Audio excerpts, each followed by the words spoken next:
Vous pensez qu'un jardin à l'ombre ou à la mi-ombre ne peut pas être fleuri sur toute l'année? Détrompez-vous. Dans la vidéo d'aujourd'hui, je vais vous présenter 10 plantes magnifiques pour que votre jardin puisse être fleuri sur toute l'année, toujours sans beaucoup d'entretien. Bonjour, bienvenue sur la chaîne Terre de l'Œil GHK. Ici, je vous parle de jardin, de nature, de biodiversité, de tout ce qu'il faut savoir pour prendre soin efficacement de votre jardin sans vous épuiser. Si vous n'êtes pas encore abonné, pensez à vous abonner et activer la cloche de notification pour ne rien rater de nos vidéos que nous publions généralement le jeudi. Je vais donc vous présenter les 10 plantes par strate. Les premières strates vont être celles qui vont mesurer entre 20 et 30 cm, des vivaces, donc elles vont durer sur toute l'année. La première plante donc va être la pulmonaire.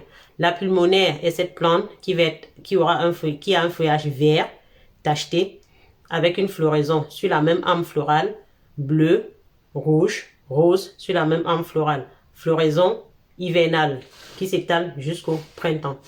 La deuxième plante, c'est l'hellebore.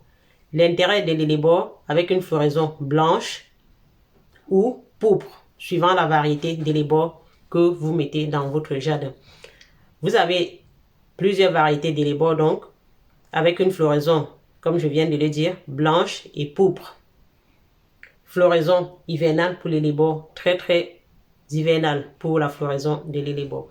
En troisième plante, vous avez le chêne. L'intérêt de le chêne va être dans les différents types de feuillage. Les œillets auront un feuillage vert, d'autres rouges, orange, pour vraiment une large palette de feuillage pour les œillets, avec une floraison qui va être blanche, rouge ou rose pour les œillets suivant la variété.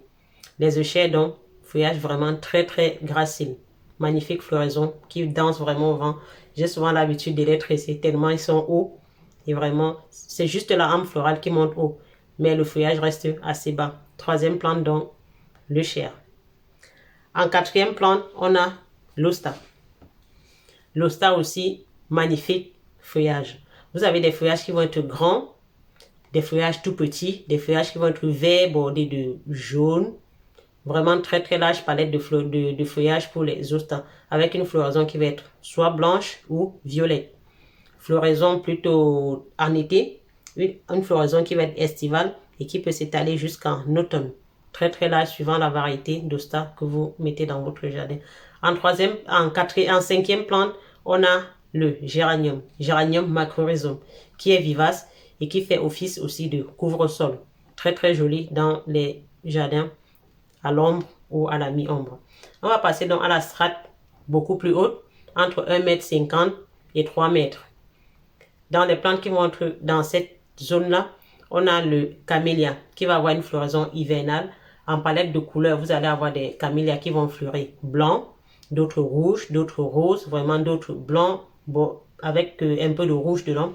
Très large palette de couleurs pour le camélia, floraison hivernale. En septième plante, on a l'hortensia. L'hortensia va avoir vraiment une forme beaucoup plus en boule, avec des fleurs qui peuvent être blanches, d'autres bleues, d'autres roses. L'hortensia, magnifique plante aussi pour des jardins à l'ombre ou à la mi-ombre. En huitième plante, on a les rhododendrons. Rhododendrons ou azalées, large palette de couleurs de floraison. De l'orange, du rouge, du rose, du blanc, vraiment toutes les palettes de couleurs que vous pouvez imaginer dans les rhododendrons ou les azalées. C'est une très belle plante pour les jardins à l'ombre ou à la mi-ombre. En neuvième plante, on a l'érable du Japon, très japonisant. Avec les érables du Japon, vous avez une couleur de feuillage qui peut être vert, des érables qui ont des feuillages rouges, très disséqués. Vraiment, les palettes de feuillage sont vraiment infinies. Et vraiment, c'est génial d'avoir l'érable dans son jardin. C'est vraiment apaisant, ça pousse très lentement, mais c'est très beau dans les jardins. L'érable, ça permet aussi de structurer le jardin. Donc, pensez à l'érable du Japon dans votre jardin.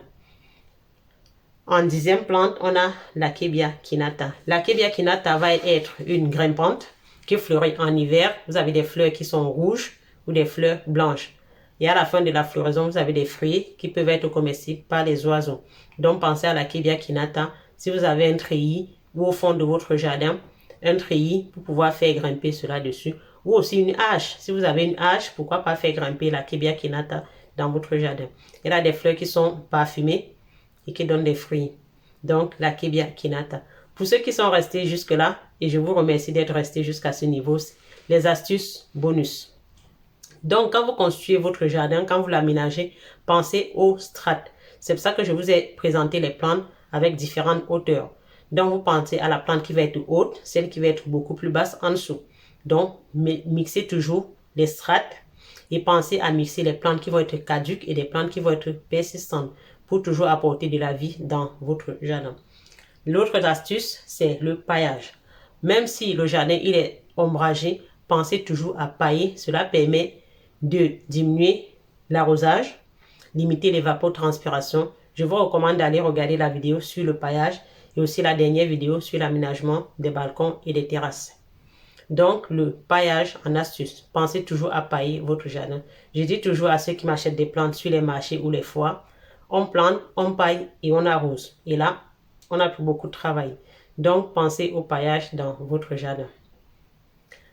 Si vous avez besoin d'un accompagnement personnalisé, pensez à nous contacter. Si vous avez besoin que nous accompagnions dans l'aménagement de jardin, nous sommes aussi là pour vous. Vous pouvez bénéficier d'un diagnostic de 30 minutes gratuit pour savoir de quels sont les besoins réels de votre jardin.